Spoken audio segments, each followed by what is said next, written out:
Good morning, everybody. I'm going to read an excerpt today from the Tibetan book of Living and Dying, based off of, it's like the modern version of the Tibetan Book of the Dead, and is a little bit more applicable to modern life. Here there's a claim for the book by Houston Smith. I've encountered no book on the interplay of life and death that is more comprehensive, practical, and wise. Okay, so we'll pick up here in the middle of the book, page 124, The Wise Guide. Two people have been living in you all of your life. One is the ego, garrulous, demanding, hysterical, calculating. The other is the hidden spiritual being, whose still voice of wisdom you have only rarely heard or attended to. As you listen more and more to the teachings, contemplate them, and integrate them into your life, your inner voice, your innate wisdom of discernment, what we call in Buddhism discriminating awareness, is awakened and strengthened, and you begin to distinguish between its guidance and the various clamorous and enthralling voices of ego. The memory of your real nature, with all its splendor and confidence, begins to return to you.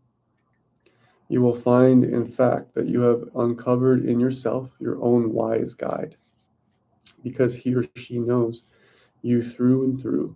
Since he or she is you, your guide can help you with increasing clarity and humor, negotiate all the difficulties of your thoughts and emotions. Your guide can also be a continual, joyful, tender, sometimes teasing presence, who knows always what is best for you and will help you find more and more ways out of your obsession with your habitual responses and confused emotions. As the voice of your discriminating awareness grows stronger and clearer, you will start to distinguish between its truth and the various deceptions of the ego. You will be able to listen to it with discernment and confidence. The more often you listen to this wise guide, the more easily you will be able to change your negative moods yourself, see through them, and even laugh at them for the absurd dramas and ridiculous illusions that they are. Gradually, you will find yourself able to free yourself more and more quickly from the dark emotions that have ruled your life, and this ability to do so is the greatest miracle of all.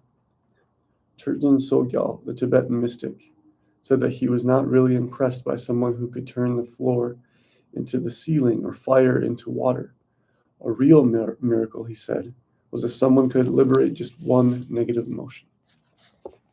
More and more then, instead of harsh and fragmented gossip that ego has been talking to you all your life, you will find yourself hearing in your mind the clear directions of the teachings which inspire, admonish, guide, and direct you at every turn. The more you listen, the more guidance you will receive. If you follow the voice of your wise guide, the voice of your discriminating awareness, and let ego fall silent, you come to experience that presence of wisdom and joy and bliss that you really are. A new life, utterly different from that when you were masquerading as your ego, begins in you. And when death comes, you will have learned already in life how to control those emotions and thoughts in the states of death, the bardos, would otherwise take on an overwhelming reality. When your amnesia over your identity begins to be cured, you will realize finally that Doxin, grasping at self, is the root cause of all of your suffering. You will understand at last how much harm it has done both to yourself and to others, and you will realize that both the noblest and the wisest thing to do is to cherish others instead of cherishing yourself. This will bring healing to your heart, healing to your mind, and healing to your spirit. It is important to remember always that the principle of egolessness does not mean that there was an ego in the first place, and the Buddhists did away with it. On the contrary, it means there was never any ego at all to begin with. To realize that is called egolessness. The three wisdom tools.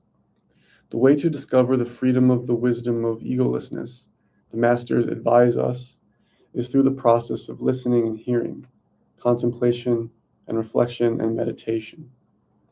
They advise us to begin by listening repeatedly to the spiritual teachings. As we listen, they will keep on and on reminding us of our hidden wisdom nature. It is as if we were that person I asked you to imagine, lying in the hospital bed suffering from amnesia, and someone who loved and cared for us were whispering our real name in our ear and showing us photos of our family and old friends, trying to bring back our knowledge of our lost identity. Gradually, as we listen to the teachings, certain passages and insights in them will strike a strange chord in us. Memories of our true nature will start to trickle back, and a deep feeling of something homely and uncannily familiar will slowly awaken. Listening is a far more difficult process than most people imagine. Really, to listen in the way that is meant by the masters is to let go utterly of ourselves, to let go of all the information, all the concepts, all the ideas, and all the prejudices that our heads are stuffed with. If you really listen to the teachings, those concepts that are our real hindrance, the one thing that stands between us and our true nature, can slowly and steadily be washed away. In trying to really listen, I've often been inspired by the Zen master Suzuki Roshi, who said, "If your mind is empty, it is always ready for anything. It is open to everything.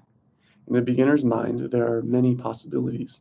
In the expert's mind, there are few. The beginner's mind is an open mind, an empty mind, a ready mind, and if we really listen with the beginner's mind, we might really begin to hear.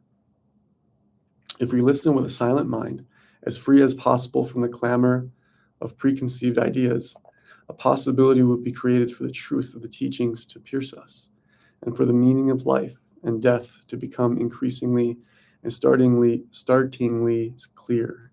My master, Dilgo Khyentse Rinpoche, said, "The more and more you listen, the more and more you hear. The more and more you hear, the deeper and deeper your understanding becomes."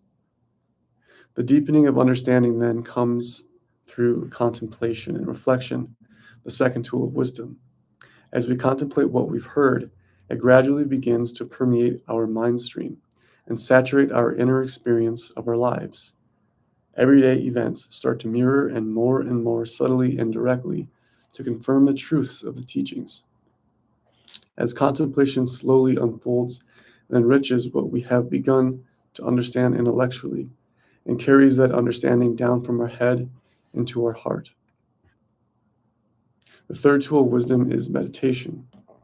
After listening to the teachings and reflecting on them, we put into action the insights we have gained and apply them directly through the process of meditation to the needs of everyday life. Doubts on the path. Once, it seems, there was a time when an exceptional master could give one teaching to an exceptional student, and the student could attain liberation. Dujam Rinpoche used to tell the story of a powerful bandit in India, who after countless successful raids realized the terrible suffering he had been causing. He yearned for some way of atoning for what he had done, and visited a famous master.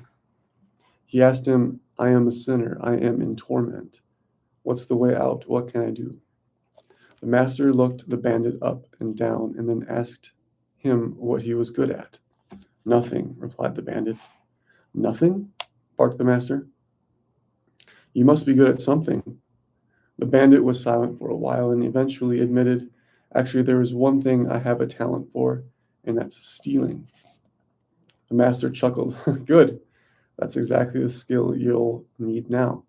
Go to a quiet place and rob all your perceptions and steal all the stars and planets in the sky and dissolve them into the belly of emptiness, the all-encompassing space of the nature of mind."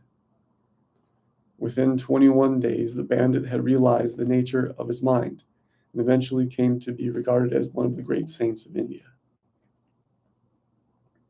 In ancient times, then, there were extraordinary masters and students as receptive and single-minded as the bandit, who could, by just practicing with unswerving devotion, one single instruction, attain liberation. Even now, if we were to put our mind to one powerful wisdom method and work with it directly, there's a real possibility we would become enlightened. Our minds, however, are riddled and confused with doubt. I sometimes think that doubt is an even greater block to human evolution than desire and attachment. Our society promotes cleverness instead of wisdom and celebrates the most superficial, harsh, and least useful aspects of our intelligence. We have become so falsely sophisticated and neurotic that we take doubt itself for truth, and the doubt that is nothing more than ego's desperate attempt to defend itself from wisdom to deified as the goal and fruit of true knowledge. This form of mean-spirited doubt is the shabby emperor of samsara, served by a flock of experts who teach us not the open-souled and generous doubt that Buddha assured us was necessary for testing and proving the worth of the teachings, but a destructive form of doubt that leaves us nothing to believe in, nothing to hope for, and nothing to live by. Our contemporary education then indoctrinates us in the glorification of doubt, has created, in fact, what could almost be called a religion of theology of doubt, in which to be seen, to be intelligent, we have to be seen to doubt everything, to always point to what's wrong and rarely to ask what's right or good, cynically to denigrate all inherited spiritual ideals and philosophies, or anything that is done with simple goodwill or with an innocent heart. The Buddha summons us to another kind of doubt, like analyzing gold, scorching, cutting, and rubbing it to test its purity. For that form of doubt that really would expose us to the truth if we followed it to the end. We have neither the insight, the courage, nor the training. We have been schooled in a sterile addiction to contradiction that has robbed us repeatedly of all real openness to any more expansive and ennobling truth. In the place of our contemporary nihilistic form of doubt, then, I would ask you to put what I call a noble doubt, the kind of doubt that is an integral part of the path toward enlightenment. The vast truth of the mystical teachings handed down to us is not something that our endangered world can afford to dismiss. Instead of doubting them, why don't we doubt ourselves, our ignorance, our assumption that we understand everything already, our grasping and evasion, our passion for so-called explanations of reality that have about them nothing of the awe-inspiring and all-encompassing wisdom of what the masters, the messengers of reality, have told us? This kind of noble doubt spurs us onward, inspires us, tests us, makes us more and more authentic, empowers us, and draws us more and more within the exalting energy field of the truth. When I am with my masters, I ask them again and again the questions I need answers to. Sometimes I don't get clear answers, but I do not doubt them or the truth of the teachings. Sometimes I may doubt my own spiritual maturity or my ability to really hear the truth in a way that I could fully understand. And more often I press on, asking and asking until I do get a clear answer. And when that answer comes and rings strongly and purely in my mind, and my heart responds to it with a shock of gratitude and recognition, then a conviction is inspired in me that the derision of a world of doubters could not destroy. All right.